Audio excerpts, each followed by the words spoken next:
Baltimore, Maryland, and I graduated from Brown University in 2018. And I'm happy to be among a lot of fellow Brown grads in the Scoville network, including Bernadette, who I was in an anthropology of war class with in 2014, which feels very fitting now.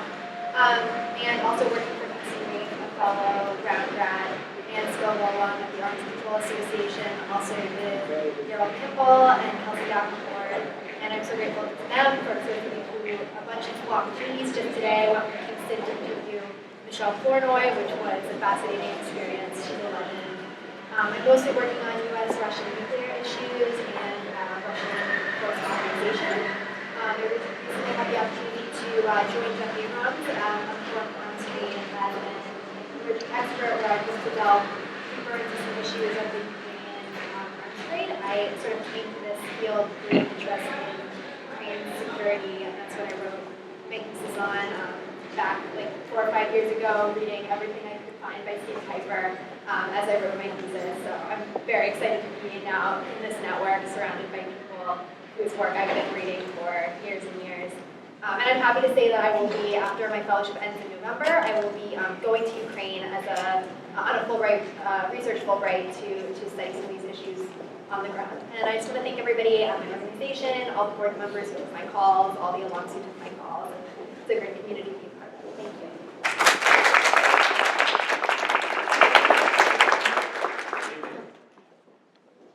I have a list of notes because I'm a terrible speaker and even equally worse memory. No, my name is Justin Marks. I went to FOSE, and it's an incredible honor to be among you all, but also to have the opportunity to be among you all as a Scoville Fellow, for the fellows who have taken the time to speak with me and to invest in me in my life. It has been an incredible experience for the first 2.5 months that I've been at the Stimson Center. I have the privilege of working in the Protecting Civilians in Conflict program under the incredible Ajit Gore. That's actually where she's standing. Where I am researching displacement in Syria, largely looking at potential policy moving forward in mapping Syrian refugee needs and internally displaced Syrians' needs and a post-conflict Syria. And we knock on wood that conflict ends soon. In my time at Stimson, I've been very blessed to meet an incredible staff, many of whom are here. The culture at Stimson is something that I could have only have dreamed of in an organization that I could work with. People have come around me and really given me opportunities that I could not have imagined. And within that is the opportunity to really write, something that I've not had an extensive amount of time to do in my life. Prior to Scoville, I was a born scholar in the Middle East and was doing a lot of research. And now I'm having the opportunity to use these outlets to write and really express my views and to express what I see as a long-term policy for the Middle East and towards civilian protection in the region. And that has been a huge part of my Scoville so far, even in a short 2 months. Additionally, Paul and the rest of the Scovilles who have really been so instrumental in setting up these meetings that we've had with incredible leaders in our field, policymakers. I've had the privilege as a Scoville of reconnecting with people that I have previously met in Jordan. Some of them who are here tonight, but also people who I will be able to go back to Jordan and meet with and do policy and research with long term. And in closing, I am incredibly grateful to the donors and to the board who have made this opportunity possible. You all continue to invest in the legacy that Mr. Scoville established years ago, and for me it's a privilege to be able to be a benefactor of that and to really do my part in the United States, on behalf of the United States and our world, to make that vision come to fruition.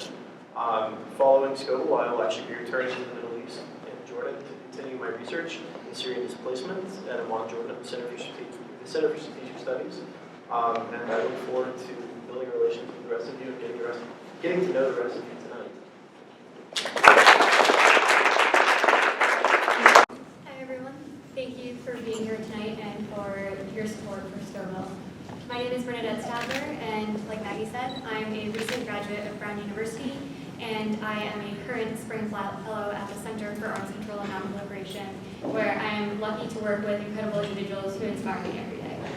I work primarily on the role of nuclear weapons and nuclear disarmament in the U.S.-Russia relationship, as well as the North Korean nuclear program and any other odds and ends that As most of you probably know, it's really hard to get a job right out of college in Washington, and Scoville is unique in providing recent graduates the opportunity not only to get experience in the field, but to have the kinds of experiences that most people don't have until their mid-career, if ever. At the center, I've been able to publish both in the center's blog and in outlets like The Hill and Defense One under my own name, and I've been able to meet with members of Congress, ambassadors, even the Deputy Assistant Secretary of State for Arms Control and Verification just this week. So Scoville has been an incredible opportunity in that it's given me these professional experiences. And it's also been an incredible opportunity in that it's given me all of the mentors who are in this community.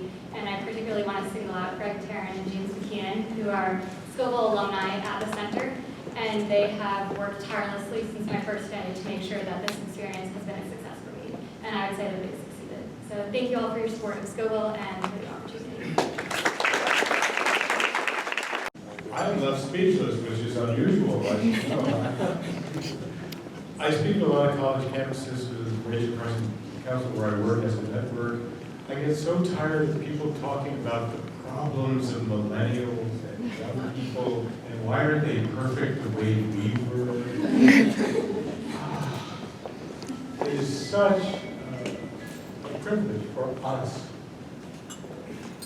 fun, to have you pick up the mantle that is so desperately needed in this world.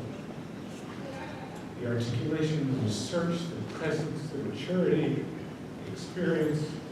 You are leaders now. It's not just a question of will they be leaders. These Scoville Fellows and the others of you who have been around this room are the leaders that we can look to now. Those of us who hope to put in another 25 years, we'll probably break the longevity record, but are in awe. Thank you. Thank you. You do us proud for our 30th anniversary.